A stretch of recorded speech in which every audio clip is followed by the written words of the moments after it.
Hello students, welcome back to our read aloud of The Miraculous Journey of Edward Tulane, Chapter 15. In this chapter you're going to see some vocabulary words.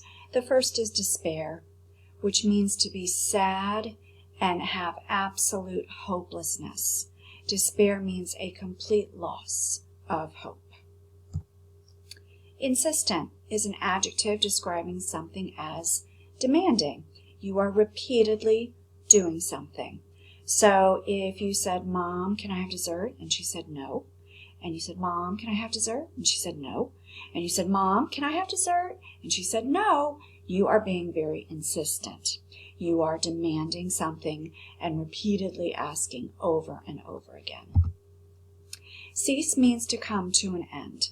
So when we say that the school day has ended, we could also say it has ceased. Ceasing is stopping.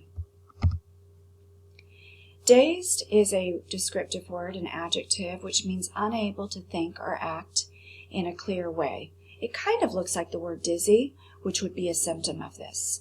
So if you fell on the ground and you kind of felt funny when you stood up, we would say that you were dazed.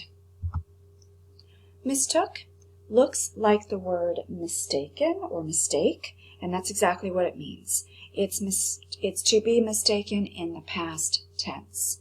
So, I mistook your question. I did not understand your question. And our last word is mocked, which means to make fun of. Just like this picture here, the boy is pointing and laughing. He is mocking the other boy. So let's get on with our read aloud, Chapter 15. When we last left Edward, he had been tossed off of his railroad car, where he was sleeping with Bull and Lucy, and he landed on the side of the railroad tracks. Let's see who picks him up next.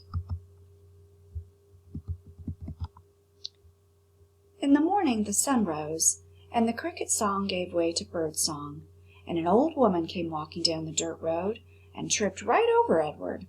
"Humph," she said. She pushed at Edward with her fishing pole.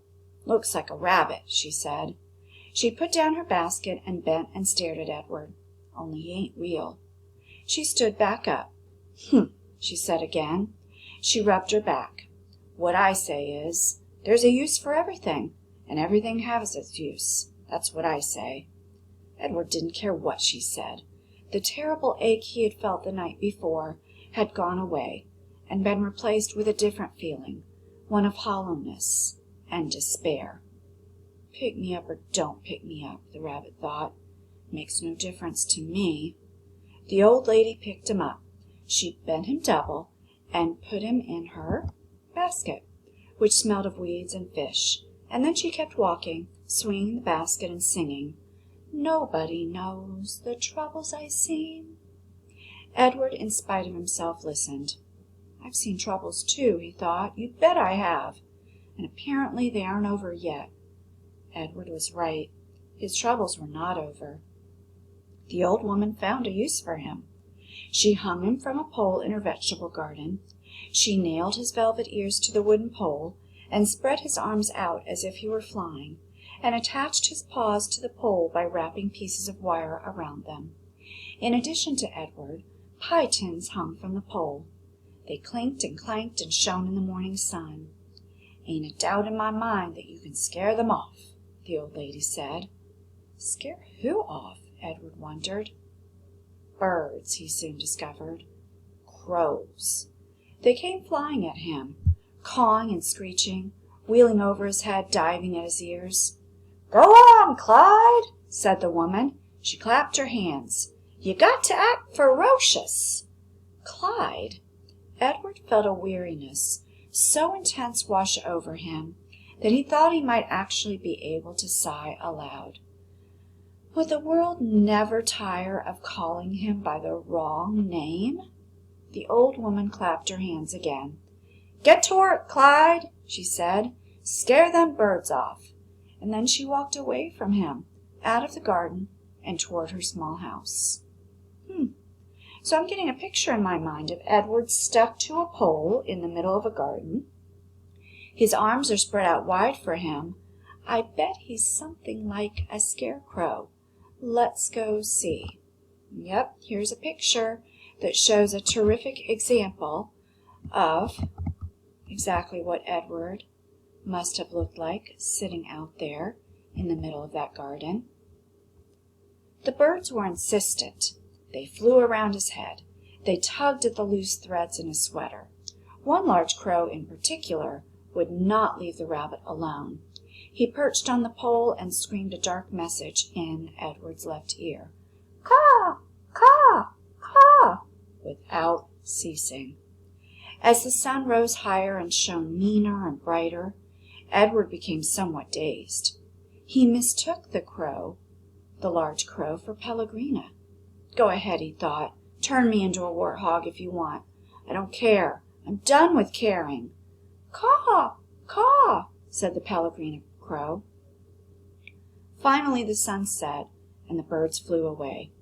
Edward hung by his velvet ears and looked up at the night sky. He saw the stars. But for the first time in his life, he looked at them and felt no comfort. Instead, he felt mocked. You are down there alone, the stars seemed to say to him, and we are up here in our constellations together. I have been loved, Edward told the stars. So, the stars said the stars. What difference does that make when you are all alone now? Edward could think of no answer to that question. Eventually the sky lightened, and the stars disappeared one by one. The birds returned, and the old woman came back to the garden. She brought a boy with her. Well, we'll have to see in the next chapter if Edward gets claimed by someone new. He's starting to feel very lonely, isn't he? And he's starting to feel even like the stars are making fun of him. They're mocking him. They at least have the other stars in the sky, but he's all alone in the middle of this garden by himself. But here we have another character being introduced, a boy. Isn't it interesting how the author of this book makes a lot of our chapters cliffhangers, meaning she kind of leaves you ready to read the next chapter. We don't know who this boy is. We don't know what he's going to be like, but I don't know about you. I can't wait to meet him in the next chapter. So we'll see what happens in chapter 16 in our next video.